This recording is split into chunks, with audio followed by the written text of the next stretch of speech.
ইন্টারনেটে বাছাই করা এমন কিছু স্লো মোশন ভিডিও দেখে চমকে যাবেন। বন্ধুরা, একটা তরমুজকে ছাদ থেকে ফেলে দিলে তার নিচে পড়লে স্লো মোশন আকারে দেখতে অনেক স্যাটিসফাই লাগে। একটা কোকের বোতলে তরল দিকে আঘাত করলে তা দেখা যায় তরলটা বেঁকে গেছে। একটি টুথপেস্টের মধ্যে আঘাত করলে তা স্লো মোশনে দেখা যায় ওষুধটা সাপের মতো করে যাচ্ছে। তার চলন্ত পাকার মধ্যে কোনো কিছু ছেড়ে দিলে তা দেখতে কেমন লাগে।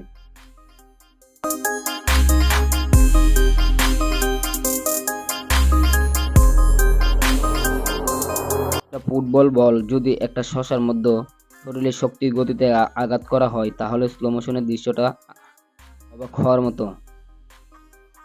যদি একটা জল ভর্তি বেলুন চাকুর মধ্যে উপর থেকে ফেলে দিলে তা দেখা যায় বেলুনটা উল্টো আঘাত করে।